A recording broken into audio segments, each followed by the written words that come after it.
No, I don't think so. Hell yeah. So, I would have had my normal Dr. Pepper, but I budget cuts. I'm down to Smirnoffs right now. we had a budget?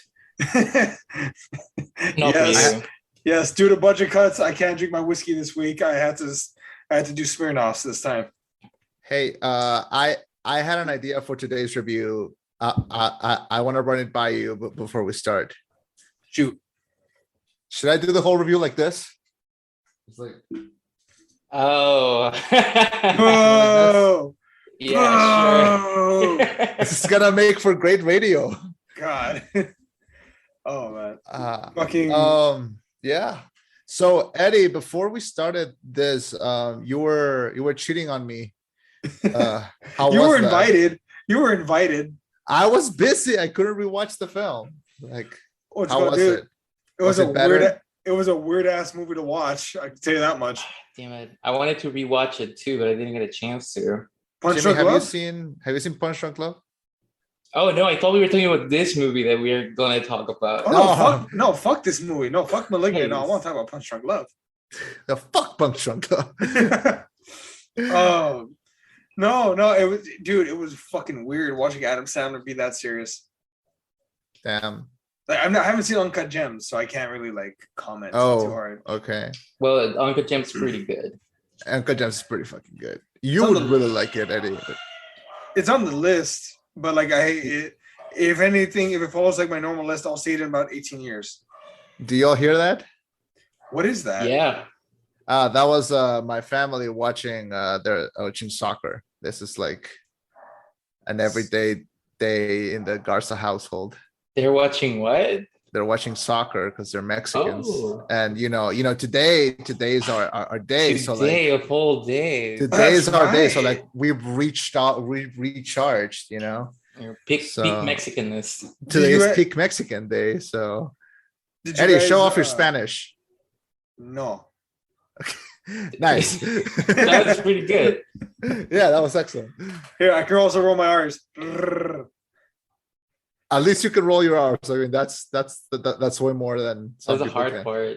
That Wait. is a pretty hard. Can I say a funny story real quick of how I got the name of Eddie instead of everyone calling me Eduardo? I don't think I know this story. No, No. Okay. So when I was in first grade, everyone would is just it because you're white? shut. No, that's not the whole reason. Fuck you. No. Okay. So, my classmates had a hard time saying Eduardo, right? Like they couldn't call me by my name. So one day I'm walking around, whatever it is, on the playground. I'm in fucking first grade. Who cares? I'm Superman. And then out of nowhere, I just felt soccer ball just comes out of nowhere, bashes me in the skull, and I just hit the floor like a ton of bricks. Just like, right? That almost like an anime character. And then I'm getting up and I'm holding my head, and they're running towards me, and I'm like, "Why didn't you warn me?" Like, 'cause fucking the ball had airtime, probably. And as it's cut, and as they're running, they all said the same thing. We couldn't pronounce your name. Like, all right, my name's Eddie now. My name is Eddie now. Due to an assault, my name is Eddie now. Is that like a rite of passage? Like, have we all been hit by a soccer ball in the middle of like recess, like when we were in Yes. middle school? 'Cause, Probably. like that happened Sure. to me. Oh, I was in first like grade. more than once. Like that happened to be like second grade, I think. Oh, that early Jim? on, yeah. Oh, Jimmy, I mine just- knocked my ear out. It hit me in the stomach. Oh no, mine hit me in the face. So yeah. I do have one other slightly badass follow up to it that you probably won't believe, but I hand to God it happened. I know it Did you like hold it with your hand? Like No, before you got it? no, almost as cool. Another day, I was walking towards a bully like I was gonna fight him. It was Carlos, shorter than me, but he was a lot more rounded than me. And I was walking towards him, and someone yelled Eddie, and hand to God, I just put my arm out in a fist, and the ball just bounces off my fist. Oh, whoa. That's the most anime thing that's ever happened to me in my life. I was 7, but I will carry that with me forever. Punched it Goddamn. away. Just like, Damn. whatever. Well, kind of sucks that they could pronounce Carlos, but they couldn't pronounce Eduardo. So yeah, you should reclaim it, honestly. Like It Just- wouldn't click with me. Like I wouldn't. Someone would say Eduardo, and I'd probably take me a sec to be like, "Oh, that's me." It's too late now. Because my Yeah. family calls me Dito, my friends call me Eddie, my coworkers call Yeah. me Edward. Like, can't. Is that short for Eduardito? Yeah, actually, yeah. My sister Ah. couldn't say Eduardito, so she just called me Dito when I was a baby, and it just fucking stuck. That's why my family, like my like Chema, like Yeah. Alex and Fernando, they call me Dito because that's my family name. Uh-huh. Yeah. I kind of caught up to that when I was at the wedding. That's 'Cause, right. like, Everyone was calling me yeah. Dito in front of you, weren't they? Yeah. And I was like, who is this person? Like, he sounds cool. Like, when am I gonna meet him? And Sounds I good was as an I was Eddie. severely disappointed. You were one of my And- groomsmen, you son of a bitch. I had a blast. We were talking about your wedding today. Like, we were like doing this argument about shit, and I was like, I don't know, your wedding fucking came up, and I think I shared something. I was telling them that, like, I don't have the. I feel like there was someone taking my picture the whole time I was at your wedding, and I've never seen those pictures, and I look badass as fuck in those pictures. So, like, where are Only they? got the I want to one. see them. I will upload them to Google if you want, and I will share the file with you. That way you can see them all. That sounds nice, because I feel like I look really nice that day, and I don't have pictures of that day. You have plenty of pictures, I promise you. You have plenty of good ones. Dope. Okay. Yeah, it's like Jimmy. I call Jimmy, even though that's not Jimmy's name, but I call Jimmy. And sometimes I will make up nicknames for Jimmy. So I'll be like, hey, Jiminy, James, Jimmy Strickies, Jiminy Cricket. The other day, one of my friend's roommates walked into the room and she just screamed at me like, Jimothy. I was like, Jimothy? Jimothy. Jimothy? That's a new one. That's a different one. Yeah. Yes, it's out there now. It's out there. Jimothy. We're all matching. We're all matching black shirts. Should we, Jimmy? I think we should match even more. So let's like roll them back. And, like, Oh yeah. Yeah. Why do we even have sleeves in the first place? Yeah, I mean, why There you go. Okay, I guess we're all doing this thing. hell yeah. This is great radio, as Chema once said.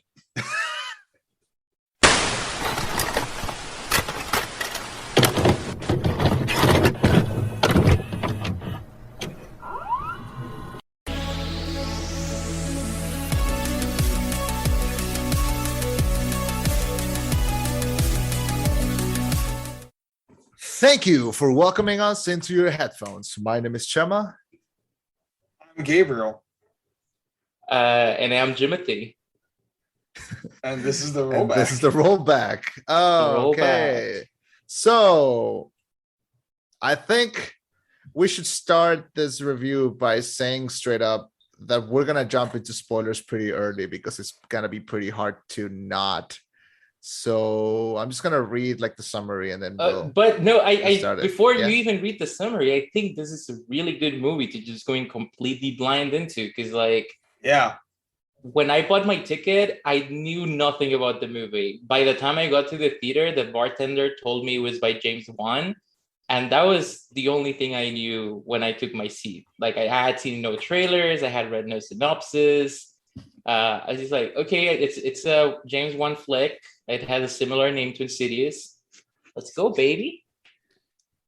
I 100% agree. This is like the movie that you want to go in as blind as possible. In fact, after I finished it, I texted Eddie and I put it in our Discord. I just watched Malignant, watch it like as blind as possible, because man, it does not disappoint, and it benefits from not knowing anything. I remember we talked about this a while back. Chema, you had mentioned, I think we were doing the Conjuring reviews or something, and you mentioned that hey, James Wan's next movie is called Malignant. I wonder if it's gonna be any good. I said, probably not, or whatever. And I was wrong. I was wrong. Oh, no way. That's okay. Before we start, let's Okay, just fucking spoilers in 5, 4, 3, 2. The brother did it. What brother? You're gonna find out now. Malignant, a new vision of terror. Madison is paralyzed by shocking visions of grisly murders, and her torment worsens as she discovers that these waking dreams are in fact terrifying realities. So we have the new James Wan movie, which That honestly should tell us a lot. I think I speak for everyone when we say that, James Wan, we all agree that he has a very unique voice, and especially in the horror department, I think he's one of the shining rock stars of horror, at least now, like in this post 90s thing. I mean, kicking right off the gate with like things like Saw, and then continuing it off with like Insidious, and of course The Conjuring, and then showing that he can diversify by also doing Furious 7 and Aquaman. So right in between his two Aquaman movies, he decides to do this little movie called Malignant. And much like both of you, I came in completely blind. Jimmy, is your screen doing that on purpose? Doing what? It's like going like in and out, and it's not on purpose. It's not. Okay. No, it's a ghost. Okay. It's a I ghost. thought you were referencing the movie. Okay. So this movie Malignant comes out, it drops into our HBO Max's account, and god damn, I fucking love movies. Like, this movie, it started, and I was like, okay, I'll follow it to see where it goes, and it wasn't catching me. I just knew that I wanted to know what was gonna happen, and then things just kept escalating, and I realized, oh, this is like kind of campy on purpose. And then it's escalating, and then when it hits that crescendo, when we see the twist, when we see why everything is happening, god damn, I haven't had this much fun watching a movie probably the entire year. I was having a blast with this, and from a genre that I don't adore, that I don't give a lot of chances to, and fuck, this movie, like, it cleaned my acne. It gave me like everything that I wanted. I adored this movie. That's my opening statement. Damn, that's a lot of praise, Jimmy. Did you love this movie as much as Chema, or? I wouldn't say I loved it. Actually, I really enjoyed it. But it was really high camp. Like, in my opinion, this movie was very comic booky. Yes. And I'm saying that because like James Wan pretty much invented the genre with Saw, right? It was like very realistic, very gritty. It was a horror movie where everything that was going on could conceivably happen, and then the series got crazier. But the first one was its own thing. And then we get Insidious, which the first Insidious trilogy is among like my favorite trilogies. I really like those movies because they are very theatric, right? Like, I remember back when they came out, people used to say like, hey, these movies are super scary. I never thought so. I just thought they were like this really well accomplished, very theatric, like, hey, we're a movie kind of movies, and then we got the Conjuring, which has more serious tone. It's a bit more naturalistic, and in its especially the first one. The second one gets a little like crazier. The third one, it's its own thing. I haven't seen the spin-offs. I don't think James Wan directed the most recent Conjuring, right? No. He just wanted to, yeah. And then we get this one, and I get the impression that this one is just like a very comic booky horror movie. It's almost like a comic book movie without a comic book backing it. But I honestly felt like I was watching maybe like a Spawn spin-off or something like that. I see it. Eddie? Oh, I did not think of it like that. Spawn spin-off. That's different. I like it though. That's different. This movie was, now that you guys are pointing it out, it was very comic booky. I never looked at it that way. I just looked at it as my summary of this movie was just bonkers as fuck. That's literally in my notes, is bonkers as fuck. Just because all the twists and the turns. It's not a horror movie though. It's a scary movie, if that makes sense. Like, horror is like The Conjuring, where like, we have these build-ups, we have these villains, creatures that just scare the fuck out of you. This was a scary movie that had a lot of other elements. Some of them not trying to be funny, but they kind of are. Yeah. There's some grotesque shit. There's a really fucking bonkers twist. There's a fucking warehouse fight scene that rivals the Dark Knight in Batman versus Superman. Like, this movie's so all over the place, and you see the camera work also was really great. I feel like this film was as 90s as as a modern horror movie could get, because I don't know about you guys, but I felt very 90s watching this. Yeah, I got a lot of like 90s, early 2000s kind of vibes, especially with the cuts and the music selection. Yeah. The whole thing just felt very early millennium horror. Yeah. And I mean, it works as both a throwback and I think a new monster for like our, collective like monster canon of like, horror movies. I agree that it doesn't feel like a horror movie. It feels like a scary thriller thing it feels almost like a mystery movie. Yeah, like, Eddie hit it right on the nose, right? Like with that description. Yeah, and like I 100% agree. I've been playing a lot of Resident Evil lately, and this feels kind of Resident Evil-ish, like a little bit. And like I didn't know anything about this movie before watching it, but like I thought it was gonna be like a ghost demon apparition kind of thing, but no, it was just all 100% backed by science. And you know me, I like me my facts. So this was batshit insanity in like the best way, because like I enjoyed everything that this movie was taking me through. And then by the time the twist hit, it kind of like it made me want to rewatch everything. And I did. I rewatched the movie again just so I could be like, oh, everything now makes sense. From the second that Jacob Bell takes her head and just bashes it against the wall, it hits you. Which, by the way, Jacob Bell is so good at playing an asshole. Like he always plays an asshole. He was an asshole in Supernatural, right, Jimmy? Yeah. Yeah, so he's so good at playing an asshole that when he plays like the evil husband that like literally just punches her against the wall and immediately goes, "Oh, I'm sorry." Like, that's not me. He's so good at that. That felt really fucking uncomfortable, but it felt like accurate uncomfortable. Oh yeah, the movie started really intense with those kind of scenes, right? And so it actually started feeling a lot more like other more serious James Wan works, and then it when I mean honestly, from this movie I could tell like he had a lot of fun doing Aquaman and doing Fast and the Furious. So like, okay, yeah, this guy really likes doing action scenes now. Yeah, you can tell by that shootout scene by the end, but we'll get to that because that's fucking blast. Yeah. Did anyone else think? So there's I know James Wan didn't direct it, but I want to point out a scene that made me go, "Did they really do that?"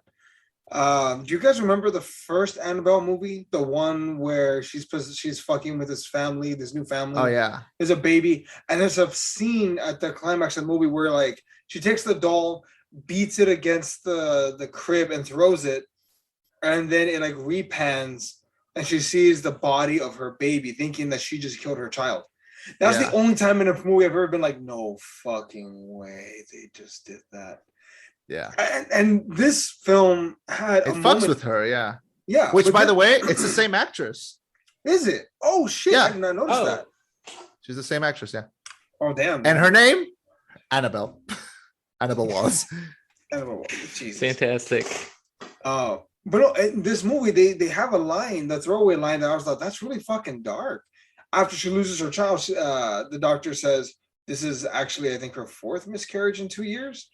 Yeah. So I'm like, they're talking about this? What kind of plot point does this have? And then by the fucking end, we find out, it all had to do with it. Yeah, because I think throughout the film, like James Wan is taking us through this journey, through this like a very prettily shot journey, and he's kind of asking us to just trust him on this. And there's a lot of stuff where you can just be like, well, why is this being brought up? Why is this happening? Who is this woman that's giving the tours in Seattle? And why is she being captured? What does she have to do with the plot? And then everything just comes together. It's like a whodunit. Like everything just keeps clasping back. And man, maybe I'm just an idiot, but I was genuinely like so entertained seeing every twist happening that I was just having like a blast every time like a new scene just happened. So I don't know if it's because I can't really predict what's going to happen in movies, so I do tend to enjoy them a bit more. But this just hit me like in the right spot. Like I needed to watch something like this, and it delivered. And I think that says a lot about Juan, because we've been hyping him a lot throughout like several reviews of his movies that we've done, and we've talked about him a lot. You know, we trust him because he's done a lot of great movies and Aquaman, but I think the fact that he decided to do this slightly smaller, kind of weirder niche film, and he didn't cast any big stars, so he's the star, and this is kind of like a flex. Like he's like, look what I can do. And because every time that we jump into one of those scenes where like he's shooting her like from the top, and like she's running through the house, and it feels like The Sims or something, and you're just like seeing her like through the top. I was just shocked throughout all those scenes. Like they were just so greatly filmed, and they fit really well with the narrative that it made me forget about all the things that were kind of ridiculous, because it just made me enjoy them so much. Yeah. And even the special effects too, like a lot of it was very clearly CGI. Some of the locations were also entirely CGI, like the mansion and the hill and everything. But it's all really well done and really well used and really well directed. Like especially the first few scenes where we have the perspective changes, when she starts getting flashes of what's going on with the killings. Yeah. The way they happen a little gradually at first and then a little faster, those are really well done. Definitely. Yeah. Did it throw you guys off at all when they actually had a murder investigation in a horror movie for once, or a scary movie for once? It threw me off when they actually went to talk to the police. Yeah. That never threw me off that they were doing their job and that they were taking it kind of seriously at some point. They fucking were. Like that did actually throw me off. I'm like, wait, they're gonna have a murder investigation in a horror movie? That's new. Yeah.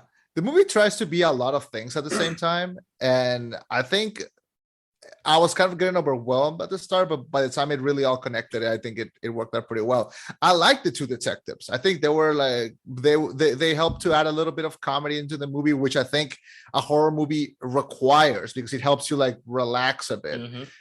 Which one of my favorite things about the movie was like a really small thing, which is that the girl from Forensics who has a little crush on the detective. She was really cute. She was really funny, which by the way, that's James Wan's wife. And like, it's actually his wife, his real life wife. Yeah. But like when they would walk in and they would be like, okay, we need to find the missing half of this of a word, and then she's like, oh, don't we all? Like I don't know. She was just and then by the end, when like Gabriel is like killing all these people in the precinct and she's there, immediately I went, don't you fucking touch her. She's fucking precious. Don't do this to her. And then thank God she survived. But forgot that's right. She hid in the evidence room, right? Yeah. I want to talk a little bit about how they decided to use so Gabriel, when we see like Gabriel like physically, that's played by like an actual contortionist, and which I think helped with like all the scenes. I mean, I don't know which scenes are filmed normal and then played backwards. They probably did that, but I mean, every scene where like she's jumping and swinging and all that, like that felt pretty real. It looked cool as hell. Like a lot of superhero movies don't look that cool. How did this one look this slick? Because it's actually there, because it's not CGI. Like there's a lot of things that are CGI, but if you cast an actual like contortionist and they're gonna be covered head to toe, like just trust on them. And I think it ended up working a lot to their benefit, because that action scene, I think it rivals like the church scene from Kingsman. Like it was so insane. For sure. And I think it worked because it's actually there. And I love that Juan took the time to be like, hey, let's make it like real. Like, let's make it like it's actually there.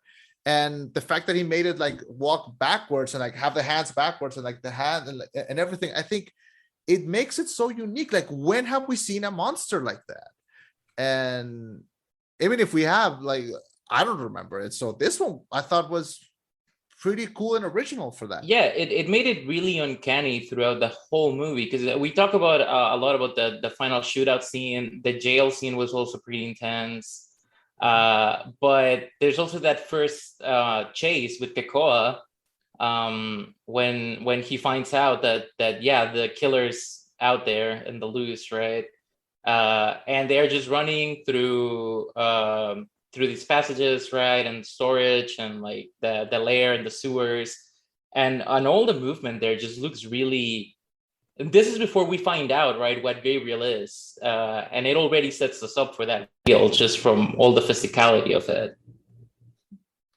No shit. Okay, I'm sorry. So Jimmy, you were talking about the practical effects that we're doing. Jimmy, you were gonna say something? I was gonna give you the you go on. No, I was gonna say, I love the fact that James Wan has the kind of pull to where they just give him the budget and say go. This is kind of not on the same scale. This is kind of like what Tenet was to Christopher Nolan. This is a flex of like, hey, give me some money and watch what I can do. And in this movie, I'm pretty sure there was no studio interference. He just did whatever the hell he wanted to, and he said, "I'm going to just use a contortionist. It's cooler. It's better." He's notorious for that. The Crooked Man in the Conjuring 2, he used practical effects there. He prefers that. To him, that's more of a hands-on. It's a better approach. Yeah. I think his commitment to using practical effects, his commitment to using a contortionist, his commitment to this batshit nuts story just works. I actually want to jump into something real quick. How much do you guys know about a creepypasta? I mean, I was alive during 2012, so yeah. I think I'm. Well, there's one, and it's a part. I'm not sure if it's a true story, but I only remember seeing this on creepypasta. There was a story of a man who grew up in, I don't know, India, the Philippines, internationally. Legend has it that he grew up with a face on the back of his head.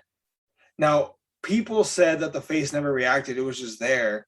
But he claimed that the face would talk to him at night, that it would whisper to him to kill himself and to do things, that he could hear it when no one else would.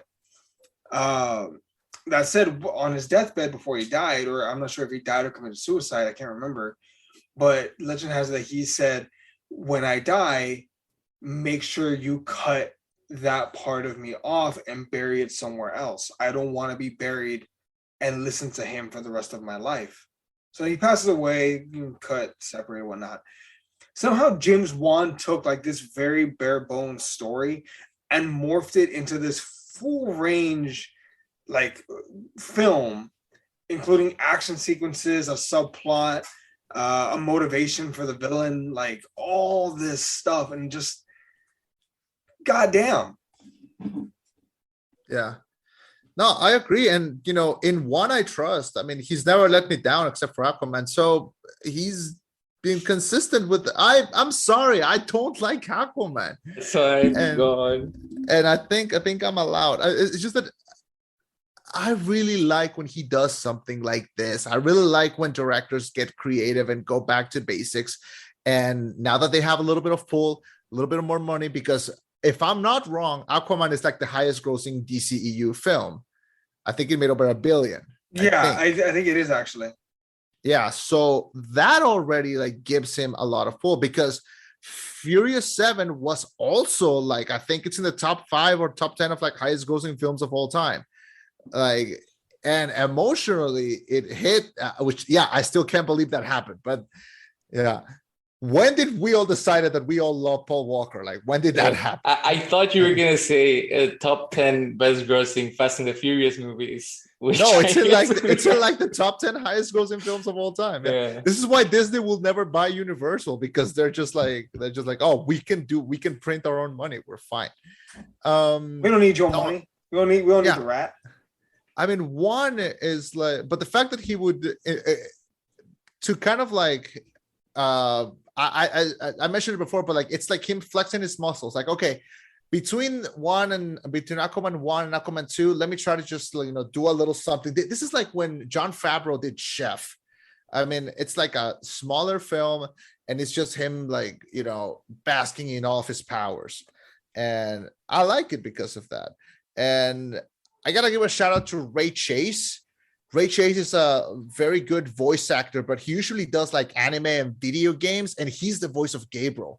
And the fact that Juan would go to like a prominent like voice actor in like something like anime or like video games, like I mean, he's Noctis from Final Fantasy, or he's not well known for like playing like horror characters, but the fact that he would go like, hey, you're a good voice actor, you know, jump on this and make him like the voice of the monster, like, I mean, great. I mean, that's a great job if you can land it. So yeah, shout out to Ray Chase, who's fucking dope. Yeah, even TV voice actors historically have had a lot of trouble breaking into movies, let alone video game and anime voice actors. So great move. Yeah. Jimmy, do you know who he voices also? No. He's the subway announcer in Persona 5. Yeah, makes sense. Yeah, that's who you think when you think, hey, monster. The subway guy. Yeah, he's Noctis in Final Fantasy. He's David Shield in My Hero Academia. So he's done like a lot of things. Yeah, speaking of like practical effects and Gabriel and how like physically he looks, that scene where like they turn and they're recording like when she's a kid, and they look at her back and we see like the little hands and like the whole thing. Man, I wish I could have recorded my reaction, because it was like, I don't know. It's like hearing a great guitar solo in the middle of a great song. It's like everything just went up. Oh God. It was like when you're in a roller coaster and it goes up and it goes down. Like, oh man, I love that reveal. It reminded me of why I love movies, because like totally unexpected. I think I can get excited for like a good Marvel movie for like a year and a half, but something like this that I didn't know that I was excited, and then it hit me. Oh man, like I was having a blast during that entire time. Like the last like 20-30 minutes of this movie are pure fun, and oh God, I loved it so much. Bro, you were talking about not having seen it coming. I saw it coming. I was like, okay, so this is like a basket case kind of deal. I remember like the shadows we saw, like it looked kind of like the PT baby. And it still shocked me. I was not expecting it to be that big. I was not expecting it to look like that. The effects were just fantastic. It was an amazing reveal. Yeah. I didn't see it coming at all. I'm surprised. Well, no, I saw the basket comparison after I saw this movie. So I was like, if you like this, watch this. And I was like, oh, okay, I can see that now. But I didn't see it coming. I legit jumped backwards in my bed. I don't know how that's possible, but I did. I actually like sprang backwards, like, what the fuck is that? Like, I know it's a movie, but still, that was creepy as all hell on this poor girl's back. They kind of tried to give us a little glimpse of it at the beginning. Yeah. When Gabriel, like, oh, he's out or whatever. Oh, danger, whatever. And see, initially, I thought Gabriel was more like a presence or a force, you know, a figure from out of the dark or whatnot. I did not think that it was gonna be spoilers, folks. Her twin brother, that's basically like a leech. She absorbed it in the wound. So they talk about two things though, and it got a little bit confusing because they present him as both. They actually use the term teratoma, which is a tumor that grows certain tissues, right, like hair, nails, teeth, and those can just happen whenever, actually. But then they also describe him as a conjoined sibling. So not quite clear on which one it is. Yeah. And honestly, I don't care. Like, I was having such a fun time with this that I was like, I don't care if this is medically or scientifically accurate. It's fucking awesome. And because like it feels like an actual like it could be not maybe there's not a single scientific example of something like this happening in real life, but I believed it right there in that second. Like I was locked in, and sadly nearing the end of the film, this is where it started to lose me a little bit. There's like the one thing that I generally feel kind of like just meh about it, which in contrast to like loving everything else, was that I thought the ending was a little cheesy. Like the whole scene where she goes, well, now I control you, and she literally like locks him in a jail, and it's supposed to represent her head, and then at the end she has. At the end, she like lifts up like the hospital bed because now she has the strength, and they're kind of like teasing us for a possible sequel. That I thought was not the strongest part of the film. Yeah, that felt even a little Naruto to me, because that's literally also what happens in Naruto. The dialogue just felt so stiff. Like, I always wanted a blood relative, but you were my sister this whole time. Oh, God. Yeah, that could have been handled better for sure. Yeah, and look, I one gets to get like sometimes a little bit cheesy. Like, remember that scene? A lot of people forget, but there's a whole montage in The Conjuring Part 2 where like Ed Warren picks up a guitar and starts playing an Elvis Presley song while they start cleaning the house, and there's no ghost, and it's just like a pretty little scene, and it's not a bad scene. But it's in the middle of a Conjuring movie. So that felt kind of like what happened here as well, which again, I didn't hate, but I didn't love as much as I love everything else that was happening in the movie. But I guess since the movie was trying to be kind of campy, I figured it would end in like a campy-ish note, if you know what I mean. Yeah. Yeah, no, that's fair. It felt campy. It felt... I don't want to say cringy. Well, it can't be on purpose. Yeah. Cheesy? Is that the right phrase, maybe? Cheesy? Yeah. Yeah. So because of that, I didn't 100% like I feel like if I was watching the movie with my mom, like my mom would like turn to me and be like, hey, listen. Yeah, there's the lesson. You know? So clear. Yeah. You know, guys, I learned something today. I learned something today. Yeah, like kind of like that. And because of that, I'm this close to being like a 10 out of 10. Love this. And I think that ending kind of stops me from getting there. But honestly, getting there pretty hard. And I don't have enough praises to sing for this movie. I adored it. Yeah, so and in that regard, I did think it was going to be a basket case thing. I thought that Gabriel was somehow living inside her body, getting out. It did take me by surprise that they were just straight up sharing the same body. Oh, and the operation scene where they are pushing Gabriel into her skull and then sewing it closed, that was also... All right, Jimmy, so you were saying Gabriel cut me off. What the fuck? Yeah. I got psyched. He took over my body and everything. Fucked up. Which Jimmy, before anything else, I don't think a lot of us know exactly what basket case is, and like you're comparing it to. So I haven't seen it, so I just know it's a movie. But like, how does that one compare to this one? Oh yeah, it's just this little classic horror movie. The black and white one? No, there's I don't remember if it was the late 70s, early 80s. The brothers. Yeah, the brother. Exactly. Yeah. So it's they are with a traveling circus, right? It's called basket case because the guy carries the brother around in a basket. But in this one, they share a body. Like the brother cannot survive without without his bigger brother. But he can actually jump out, move around, kill people. And it's kind of a similar premise, you know. There's the good one and there's the evil tumor brother.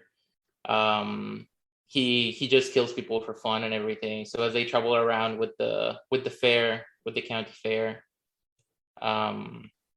he'll leave a trail of bodies behind. It's just typical slasher flick. Okay. All right. Wow, I forgot that movie existed. That's a real good comparison, man. I did not think about that. See, when you said basket case, I thought you just meant like, oh, she's probably crazy and she's blacking out when she's committing these murders. I Um, thought I thought I of the did think Green that Day at one song Basket point. Case. Yeah. um, but no, I want to talk about. So, can we please talk about what might be the highlight of the movie? What was that? The police precinct fight. The shootout scene? Yeah, Ooh. like where do we? Okay, wait, should we start? Should we talk about the jailhouse scene first? Because that reveal that it's him mixed with Yeah. him cracking open her skull to see like his half like teeth in his eye, like, and he's kind of talking, and like you see the bones just cracking backwards, and the way he fights the contortionist, the movements are purposeful. And I remember saying this watching it with Nikki, like, how the fuck are they managing that choreography of like him twisting all the way back and keeping that shape while they're fighting and throwing punches and slashing and like like, wow, okay. Yeah, Chema, I didn't know it was a contortionist. I thought it was a puppet. No, it's a contortionist.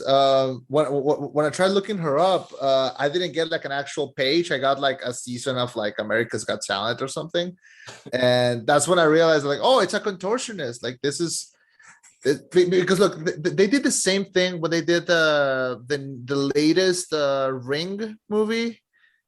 They got like an actual contortionist to play the girl from the Ring. Yeah, and that worked really well. And the movie was shit, but she was really good in it. And yeah, but with this, it really works because, you know, one is basically creating a new Freddy Krueger, a new Jason. Like it's a new monster that we might see in Halloween. We might see pop up in like shitty sequels, but damn, it looks unique. Like the coat, it's backwards and he's walking backwards, and there's the hat and the little blade and the incomplete burnt little face. And so if it looks cool, you want it to move cool. And the fact that those two scenes are back to back, like we see the little fight in the jail cell and then the precinct fight, the fact that it escalated, man, because look, when she's in the jail cell, first of all, you can tell like costume department had a fucking blast on that day, because like look at how all those women were dressed. I thought the same fucking thing. Like they were all just like they were all dressed like they looked like they came from different music videos. Like they were all just so different. And it was a cool way to like introduce that monster, because we had like all these scenes of like the sister and the mom watching this video. So the fact that they all coincided right there, like, oh, they removed it, but not completely. It's still there. It got reawakened when her head was hit against the wall, and it's awake now. Like everything just like moved towards great. And then when we got to like the precinct fight, I know what my favorite part is, but I'll let you all like gush about this scene first, because I'll get to talk about that eventually. But yeah, nothing short of great between those two scenes. Hear me? Go for it, Eddie. No, there's just so many different things. From the jailhouse scene, it was so satisfying. What I felt bad for all the other like ladies in there that got killed that didn't really deserve it, but it was really satisfying when she killed the chick with the mullet. That was really kind of like instigating the whole fighting. That was satisfying. I'm not gonna lie to you, that was. But no, the choreography, the camera work throughout it, and just the slaughter. And the thing is, you hear all these people screaming, "Guard, guard!" And I know for a fact no guard would go after that. I can tell you that personally. Oh yeah, you worked in a jail, right? Yeah, no, that's the last thing we're gonna do. If someone's yelling "guard," we literally walk in the other direction. Nope, not my problem. That's a problem for first shift. I'm kidding, mostly. But no, that fight, and that was brutal. And I thought, man, like that was really, oh shit. And she starts, Gabriel starts fighting the cops, and I'm just thinking to myself, they're supposed to be more equipped to deal with this guy. They're getting slaughtered left and right. Yeah. And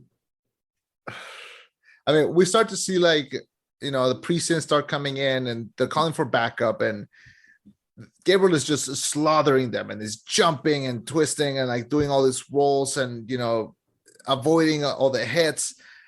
And then when he manages to like slash both like our main detectives, and then he does one of the most beautiful scenes that I'm gonna remember for the rest of my life, because I had to rewind it. It was so fun.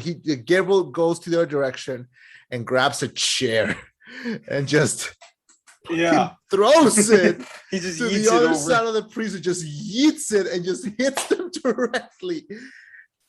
Oh man, like how can I not like this? Like that felt personal, that felt targeted. Like Gabriel wanted to do that, and oh god, it was such like a campy scene, but I love that. Like I love that scene so much. I want like a gif of that, or I want to. I just want that like yeet, just like with the chair. Oh my god, it was awesome. I'm pretty sure it's a GIF. It has to exist, and I wanted to like loop. I just wanted like whoop back. Oh my god, I love that. Jim? So I mean, it was very acrobatic. It was a very dynamic scene. We had a lot of dodging gunshots. Even the shotgun, I think I only noticed that some of the shotgun buck managed to hit Gabriel in the arm. But other than that, it's just dodging everything. And even then, even with that hit, I mean, clearly Gabriel has super strength and everything, but I'm not sure how far like his powers go, because the scientists, when they removed him, they did straight up mention like, oh, he has powers, he has crazy powers. And we see that he has a level of electrokinesis, like he can manipulate the electric grid and also produce like radio signals. And apparently hack into smartphones, which would be a lot more complicated. But yeah, I don't know the limits of this guy. He could be a legit villain, like a legit like. I think he was a legit villain. No, like a comic book villain. Like his origin, like, oh, I'm the leeching twin against my sister, and I have super strength and these abilities. He feels like a street level villain, but like a serial killer to be stopped. This fucker belongs in Arkham. Is what I'm trying to say. This is the Venom movie that Sony was too afraid to make. Yeah. I feel like it's both that because it is a comic booky villain. Like I said, I think this movie is super comic booky, but also like Chema's been saying, we haven't gotten a slasher villain this unique and iconic in a while. This really is up there with Freddy and company. I just want to see. I hope I see people dressed as this guy for Halloween. I hope this like. This character doesn't. I hope maybe this won't get a sequel. Maybe. I mean, if James Wan knows how to do something, is milk something. And how well has it been doing? I don't know. I mean, it just came out. Office. At the box office, it's only made $15 million against $40 million. But then again, it's available on HBO Max, and if it was streaming very well, they might greenlight a sequel, like just based off viewing figures on HBO Max alone. For sure. Plus, we're still talking COVID numbers. Yeah. Well, I mean, also, like, they could just say, hey, make a sequel, here's $30 million. I mean, they're making almost $1 billion a fucking month from the streaming service. They can afford to make a shitty movie if it's going to keep hooking in viewers. Oh, for sure. Yeah, I mean, I wouldn't complain. Hey, we have HBO Max for a reason. As long as they keep it, campy and fun, and they keep this character just being fucking evil and insane, I'm in. Because I hope we see these characters survive, because I think he's so unique and so like the design is awesome.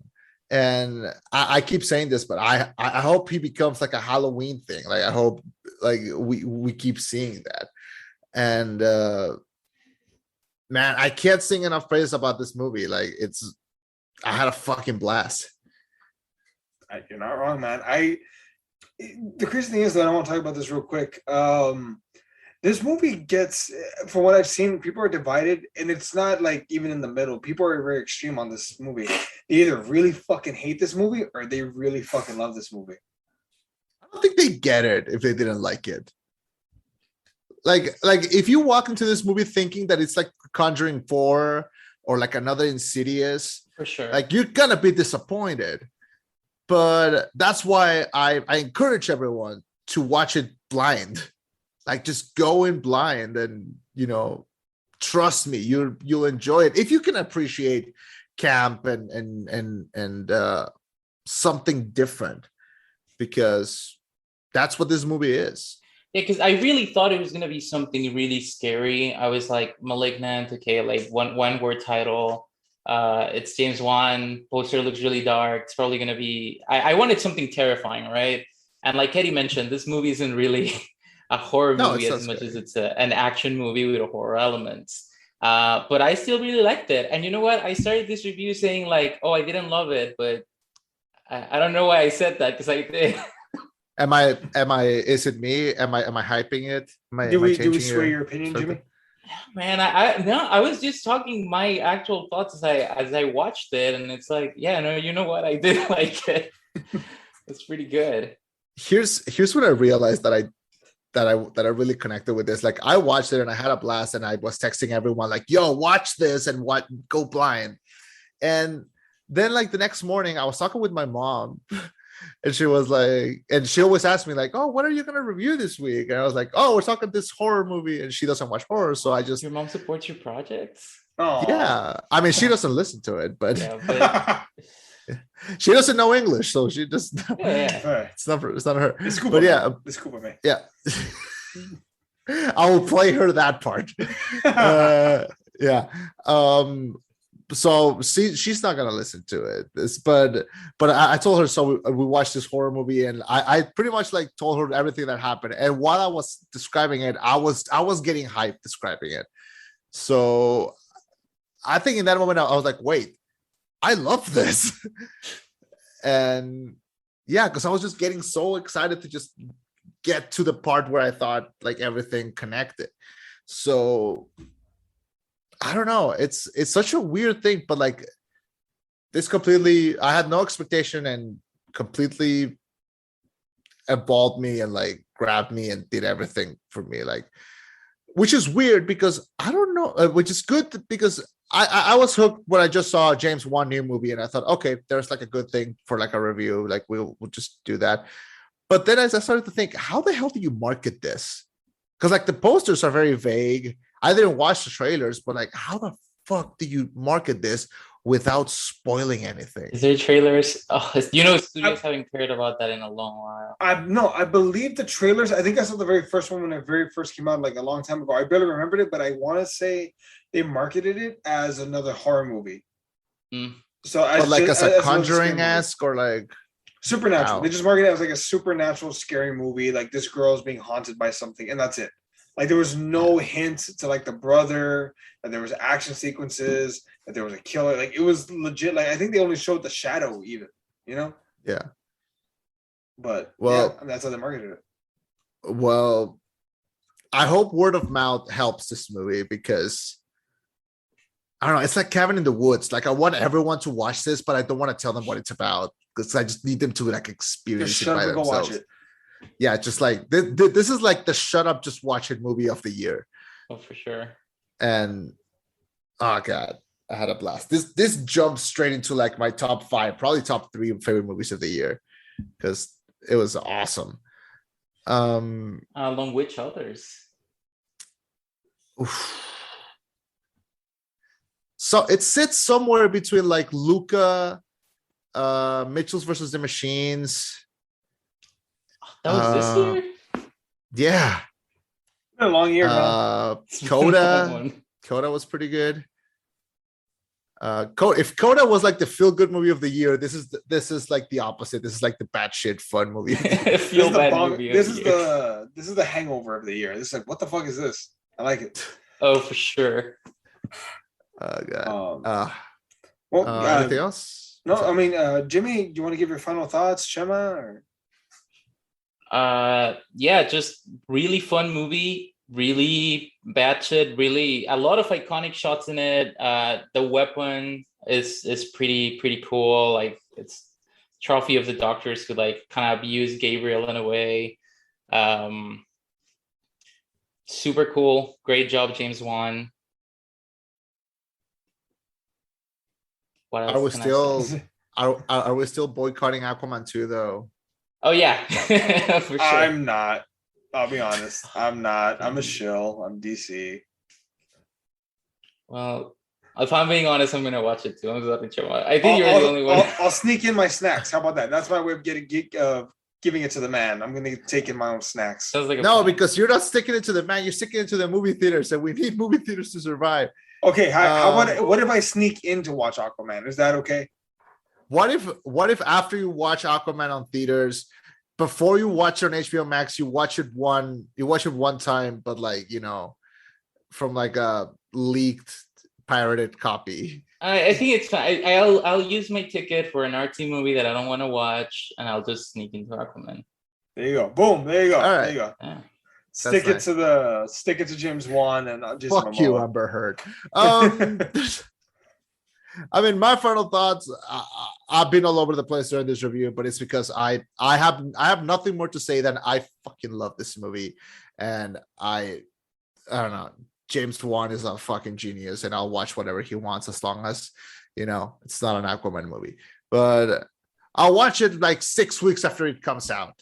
I'll give him that. Sounds good. Sounds like a plan. I will not support the opening weekend, but I will not help your box office numbers. What's wrong with you? Yeah.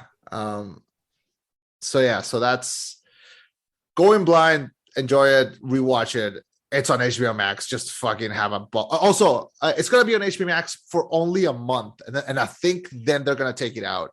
So everyone go crazy and watch it like a billion times, because this movie deserves all the attention that it's getting, and it deserves more. So and I have a fear that it's gonna get lost into like the zeitgeist and of like all the movies coming out, and it's small, but support it please, because we need more movies like this. And if this movie's a hit, we're gonna get like a million more. So I need more movies like this. If it does get lost, there's a chance we might get like a Gabriel versus the Evil Bong. You know, Brian being horror movies. Or like Gabriel versus Ash. Oh, that would be cool. For I sure. would love that. And he would beat the shit out of Ash, and you know it. That'd be a one-sided ass kicking. Yeah, but Ash would look good while doing it, so that's really all that matters. Woody though, can Bruce Campbell still go though? Bruce Campbell is the still fucking fucks. man. Absolutely. Bruce Campbell fucks, man. Like I love Ash and I love The Evil Dead, but like my second favorite performance that he's ever done is when he was the gym teacher in Sky High. I mean, he wore like those little shorts. He was the fucking man. I thought you were gonna say Maitre D in Spider-Man. Spider-Man 3. Yeah. Yeah. Almost as good as when he played the wrestling announcer in Spider-Man 1 or the theater usher in Spider-Man 2. Man. Eddie, your final thoughts? This movie is fucking bonkers. Gabriel got him this time. Oh no. Wait, can you not see me? Eddie? Can you not hear me? This happens sometimes. I'm here.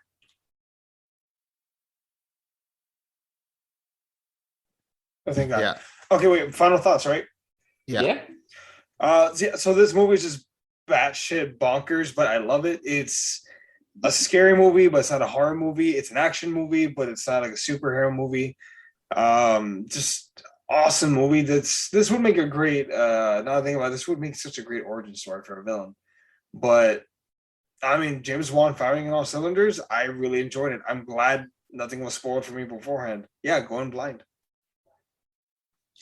Oh, definitely a better supervillain movie than Brightburn, even though I really like Brightburn too. I didn't like Brightburn, but it wasn't great.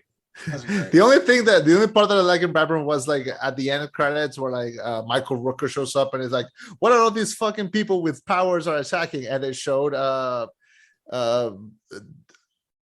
character from Super. So Dwight. Yeah. What was his name? The wrench or the red wrench or something? It was the red something, I think. Yeah, so they showed his character. It's like, oh, interconnected superhero universes. We haven't seen that one before.